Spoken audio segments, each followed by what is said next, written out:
Retro எ படம் by Karthik Subraj. ரெட்ரோன்னு பேர் வச்சதுனால கொஞ்சம் நாஸ்டாலஜிக் அட்டம்னு நினச்சிங்கன்னா இது அதுக்கும் மேலே.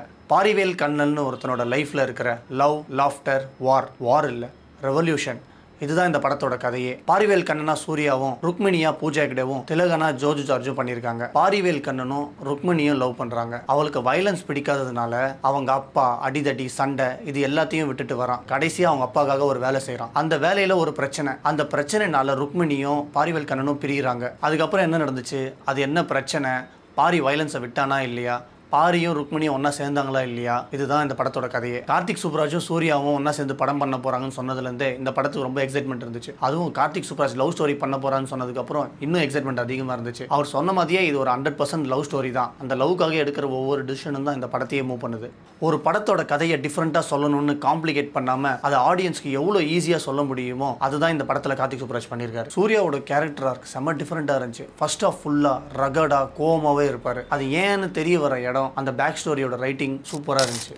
சில விஷயங்களை டைரெக்டாக சொல்லாமல் சர்ப்ரைசஸ் வச்சு சொல்கிறப்போ செம்மையாக இருக்கும். அந்த மாதிரி இந்த படத்தில் வர எல்லா சஸ்பென்ஸஸுமே நல்லா ஒர்க் ஆயிருந்துச்சு. ஒரு சிங்கிள் ஷாட்டோட பியூட்டியே படம் பார்க்குறவங்களுக்கு அது சிங்கிள் ஷாட்டுன்னு தெரியாமல் இருக்கிறது தான். இந்த படத்தில் வர கல்யாண சீக்வன்ஸில் அதை பர்ஃபெக்டாக எக்ஸிக்யூட் பண்ணியிருக்காங்க. ஏன்னா படம் பார்த்த யாருனாலையும் அது சிங்கிள் ஷாட்னு கண்டுபிடிக்கவே முடியல. அந்த அளவுக்கு சூப்பராக இருந்துச்சு. ஃபர்ஸ்ட் ஆஃப் ஃபுல்லாக பாரி ருக்மிணியோட லவ் ஸ்டோரி, அவங்க அப்பா கூட இருக்கிற பிரச்சனை அப்படின்னு போயிருக்கிற படத்தில் கார்த்திக் சுப்ராஜோட ஸ்டைலில் டிஃப்ரெண்டான செகண்ட் ஆஃப் பர்ஃபெக்டான எண்டிங் இருக்கு. சூர்யா ஹீரோ மட்டும் இல்லை, ஒரு நல்ல பெர்ஃபார்மர்னு இன்னொரு வாட்டி ப்ரூவ் பண்ணியிருக்காரு. பாரிவேலோட கேரக்டரே இது வரைக்கும் எந்த படத்துலையும் காட்டாத டிஃப்ரெண்டான கேரக்டர். அவனுக்கு சிரிப்பு வராது. அந்த சிரிப்பு வராத கேரக்டரை ரொம்ப பர்ஃபெக்டா ப்ளே பண்ணியிருக்காரு. அதுல இருந்து ஒரு சேஞ்ச் ஓவர் ஆகி காட்டுறதுலாம் சூப்பரா இருந்துச்சு. அவரோட டைலாக் மாடுலேஷன், ஐ கண்ட்ரோல், இந்த கண்ணுலே பெர்ஃபார்ம் பண்ணது அதெல்லாம் சூப்பரா இருந்துச்சு. சூர்யாவோட பெர்ஃபார்மன்ஸ் அந்த சிங்கிள் ஷாட்ல பயங்கரமா இருந்துச்சு. ஏன்னா மற்ற எல்லா கேரக்டர்ஸும் ஒரே ஒரு மூட்ல தான் டிராவல் பண்ணிட்டு இருப்பாங்க. ஆனால் சூர்யாவோட கேரக்டர் மட்டும் இருக்கிற எல்லா மாடுலேஷனும் அந்த சிங்கிள் ஷாட்ல இருக்கும். கல்யாணத்தில் இருப்பாரு, ஜாலியா இருப்பாரு, அங்கிருந்து அவங்க அப்பா கிட்ட பேசுறப்ப வேற மூட்ல மாறுவாரு, அங்கிருந்து திருப்பி அவங்க அப்பா கிட்ட போய் ஒரு பிரச்சனை வரப்போ கண்ணில் தண்ணி வர மாதிரி வரும். அந்த கண்ணில் வர தண்ணியோட கீழே வந்து ஒரு பெர்ஃபார்மன்ஸ் பண்ணுவார்,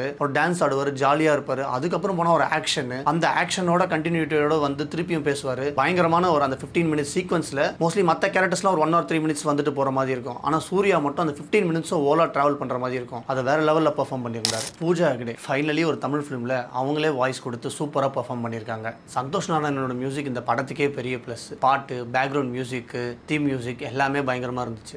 ஸ்ரேயஸ் கிருஷ்ணாவோட சினிமாட்டோகிராஃபியில் ஃப்ரேம் செலக்ஷன்ஸ், கலர்ஸ், லைட்டிங்ஸ் எல்லாமே ஸ்டோரிக்கு சூட் ஆன மூடை கிரியேட் பண்ணியிருக்கு. எடிட்டிங்கில் ஷாஃபிக் முகமது அலி. கொஞ்சம் எடிட்டிங் ஸ்லோவாக இருக்கிற மாதிரி இருக்கலாம். ஆனால் ரீல்ஸ் பார்க்குற மாதிரி படம் பார்க்கணும்னு எதிர்பார்த்தீங்கன்னா உங்களுக்கான படம் இது இல்லை. இந்த படம் கொஞ்சம் ஸ்லோ பேஸில் போகிற மாதிரி இருக்கலாம். ஆனால் இந்த படத்துக்கு தேவையானதே அதுதான். அதை எடிட்டர் கட் அண்ட் ரைட்டாக பண்ணியிருக்காரு. இந்த ரெட்ரோ ஃபீலை கொடுத்ததில் காஸ்டியூம் டிசைனர் பிரவீன் ராஜாக்கும், ப்ரொடக்ஷன் டிசைனர் ஜாக்கி அண்ட் மாயப்பாண்டிக்கும் பெரிய பங்கு இருக்குது. கோரியோகிராஃபர் ஷெரீஃப் மாஸ்டருக்கு இந்த படத்தோட ப்ரொமோஷனில் பெரிய பார்ட் இருக்குது. ஏன்னா கனிமாவோட ஊக் ஸ்டெப் இந்தியா லெவலில் இல்லை, வேர்ல்டு லெவல்லே செம்ம ட்ரெண்ட் ஆச்சு. ஓவராலாக இந்த படத்தில் பெரிய பிரச்சனை இல்லை. செகண்ட் ஹாஃபில் சீனுக்கு ஒரு கேரக்டர் இன்ட்ரோடியூஸ் ஆகிறதுனால கொஞ்சம் லேகாக ஃபீல் ஆகலாம். லவ் டீடாக்ஸ் சாங்கை டோட்டலாக அவாய்ட் பண்ணியிருக்கலாம். மற்றபடி படத்தில் பெரிய பிரச்சனை இல்லை. Retro is for every one. 100% theatre experience film. எல்லாரும் தாராளமாக தேட்டரில் பார்க்கலாம். என்னை பொறுத்த வரைக்கும் ஆஃப்டர் a decade சூர்யாவுக்கு இது ஒரு நல்ல படமாக தேட்டரில் இருக்கும். Life needs love and laughter, not war. அதான் ரெட்ரோ. ஒரு தீயில சொல்லெடுத்து ஒளி போடுற கையெழுத்து அன்னொருவ வந்திருக்காடு.